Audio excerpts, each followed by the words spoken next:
Sebelum dibebaskan, 9 warga negara Indonesia yang tergabung dalam misi kemanusiaan Global Sumut Flotilla mengalami sejumlah kekerasan fisik oleh tentara Israel selama masa penahanan.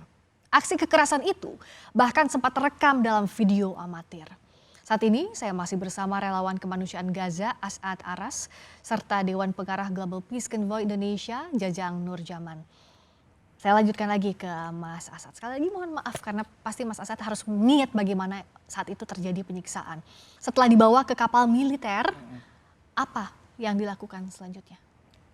Di situ pakaian kami mulai diperiksa dan disisakan hanya satu helai saja, satu lapis yang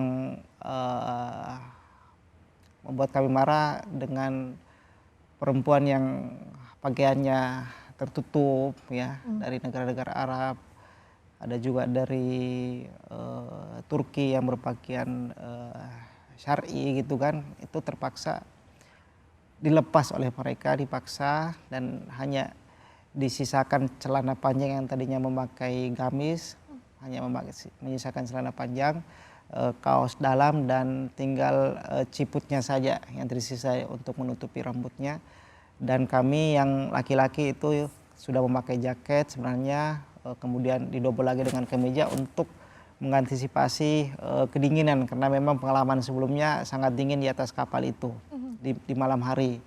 Ternyata semua dilepas, disisakan satu helai, dan tidak berhenti dari situ. Setiap prosesnya itu Ini selalu ya, Mas? meningkat. Ini setelah di daratan. Oh. Yang di atas kapal itu bermula penyiksaan itu. Jadi setelah proses tadi, kita kemudian dimasukkan ke dalam satu kontainer kecil. Berapa ukurannya kontainer itu? Kurang lebih. Kurang lebih 2 kali 3 meter. Isinya berapa orang? Isinya nggak ada orang sebenarnya. Bukan untuk tempat kita disandra, bukan. Jadi di tengah-tengah kapal militer yang besar itu, disitulah tempat semua ratusan aktivis ini disandra. Yang ada gambarnya relawan itu diikat, betul ya, dalam kondisi terikat. Iya, ya, itu di tengah-tengah itu, di ruang terbuka. Bersujud itu. begitu Ya, di ruang betul. terbuka. Itu di tengah-tengahnya. Di tengah-tengah itu. Nah, di depan belakangnya kan ada kontainer tuh, kiri kanan. Nah, disitulah kita bisa istirahat. Namun sebelum masuk ke ruang tengah terbuka ini, ada satu kontainer kecil yang harus kita lalui.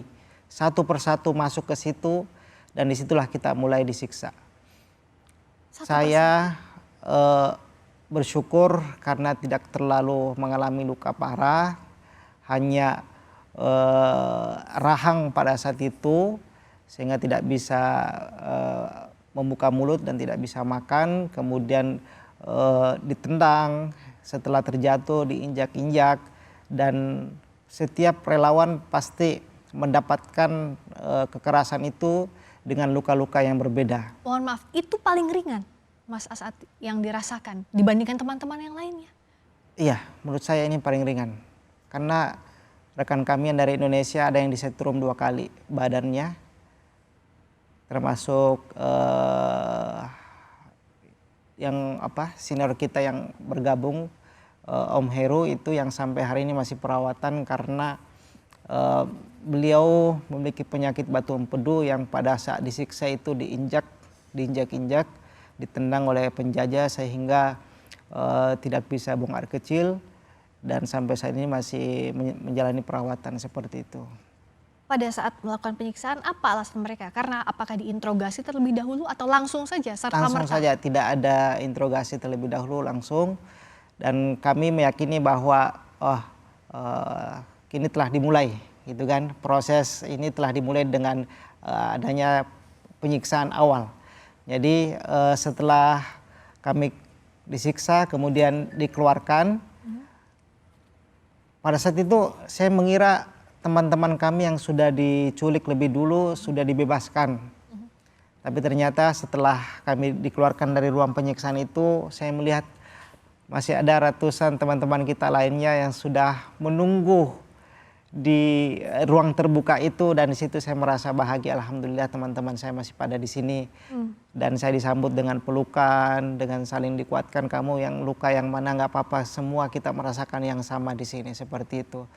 Dan itulah yang kami alami. Setiap detik kami mendengarkan jeritan orang yang disiksa, Di setiap kami mendengarkan itu, kami kemudian keluar dari kontainer kita, menunggu di ruangan terbuka itu siapa lagi yang disiksa ini. Bentuk penyiksaannya pun berbeda-beda. Berbeda-beda. Karena ada yang disetrum, ada yang menggunakan benda tajam, bahkan ada yang ditembak dengan peluru karet. Karena saya melihat sendiri di dalam kontainer kecil itu ada 3 atau 4 ya pasukan yang bersenjata, Ustaz. Bersenjata di situ tidak terlalu gelap dan tidak terlalu terang, namun nampak ya mereka menggunakan senjata itu. Itu melawan satu persatu relawan untuk masuk ke sana, disiksa. Iya, semuanya harus melewati gerbong itu. Tidak peduli tua, muda, perempuan, laki-laki. Tidak peduli, semua disiksa. Karena kami menyaksikan sendiri di saat kami sudah masuk ke dalam ruang penyanderaan itu di kontainer yang lebih besar itu, kami melihat orang tua bahkan yang tidak bisa berjalan ya karena kakinya yang terluka. Ada ibu-ibu yang tangannya terkilir ya. Makanya kami semakin yakin bahwa memang penyiksaan itu nyata dialami oleh saudara kita di Palestina seperti itu. Mas bertahan di situ 4 hari betul di kapal militer? Di atas kapal 2 hari. Di atas kapal itu 2 hari? 2 hari. Dan kita di situ diberi minum hanya sekali 1 botol untuk beberapa orang.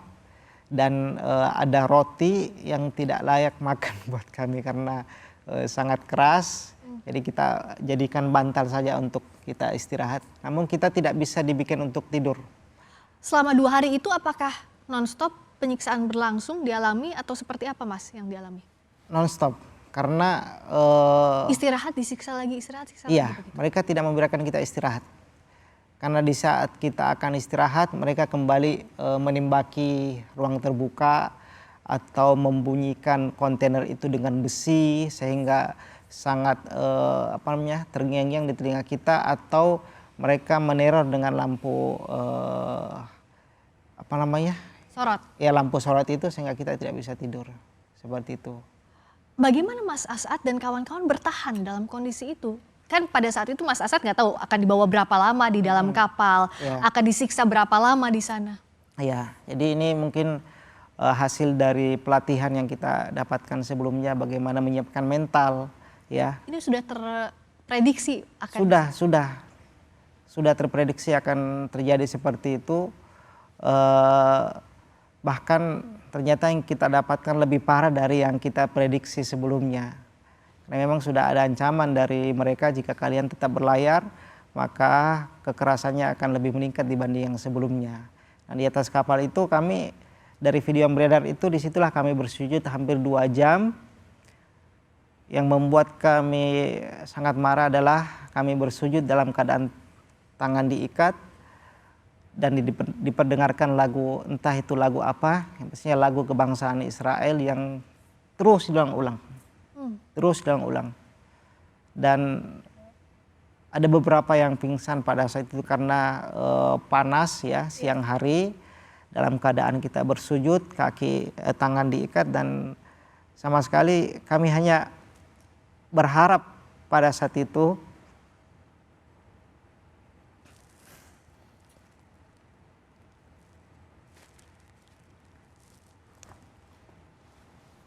jadi yang menguatkan kami pada saat itu hanya ingatan kepada saudara-saudara kami di Palestina bahwa yang mereka alami jauh lebih dahsyat dari yang kami alami saat ini. Dan memang itu tujuan kami, ingin menunjukkan kepada dunia bahwa nyata adanya penjajahan itu, nyata adanya kekejaman yang dilakukan oleh para pasukan ini terhadap saudara kita yang akan kita tolong ini. Dan kita selama kita diculik itu, kan semua alat komunikasi sudah kita lempar ke laut. Jadi kita terputus dengan dunia luar. Kita tidak tahu siapa yang sedang berjuang di luar untuk membebaskan kami. Kita sama sekali tidak tahu. Jadi hanya berharap, pasrah pada saat itu. Tidak ada yang bisa kita lakukan apapun. Seperti itu. Jikapun kami harus menjadi korban, maka kami merasa terhormat dengan itu. Karena jika dengan itu masyarakat dunia bisa bertindak lebih banyak lagi untuk Palestina, maka kami merasa terhormat dengan itu. Itu yang membuat kami bisa bertahan. Ya, bahkan beberapa testimoni ya termasuk yang saya rasakan pribadi ya. Sebelum berangkat ke sana itu kebetulan kan saya ada penyakit emah ya, asam lambung yang jika telat makan sedikit langsung berasa. Alhamdulillah selama 4 hari kita disiksa Ustaz. Tidak diberi makan, tidak diberi minum, hanya di pagi hari 1 kali dan kebanyakan dari kita tidak bisa memakan itu. Di samping karena tidak layak dan memang menjaga ya, berhati-hati jangan sampai itu ada sesuatu zat yang beracun di dalam minuman itu. Karena memang ada satu momen di saat mata kita ditutup, kita dipaksa minum itu. Minuman. Kita tidak tahu itu apa. Kita tidak tahu itu apa. Dan itu sudah juga menjadi SOP, jika dalam keadaan mata tertutup kalian dipaksa untuk meminum sesuatu jangan diminum. Dan itu kami alami. Kami tidak meminum itu. Dan proses itu di atas kapal kami alami selama 2 hari, berbeda dengan teman-teman yang sudah diintersep di hari pertama, berarti mereka 3 hari di atas kapal itu. 2 hari di kapal, 2 hari juga di penjara. Di penjara ya. Iya. Dari Mas As'ad tadi bercerita, terbayang betapa beratnya pada saat itu. Artinya dalam pikiran Mas As'ad dan kawan-kawan bisa jadi tidak akan pulang, tidak akan melihat tanah air. Iya. Betul. Iya. Terbayang, terlintas seperti itu. Bisa jadi ada di antara kami yang mungkin sudah tidak bisa bertahan. Akan tetapi ya seperti yang kita katakan lagi, jika memang harus terjadi seperti itu, maka semoga dengan itu dunia bisa lebih terbuka, lebih bekerja maksimal ya untuk menegakkan keadilan di Palestina itu. Kerja keras pun dilakukan untuk membebaskan Mas As'ad dan kawan-kawan setelah diculik dan ditangkap oleh Israel.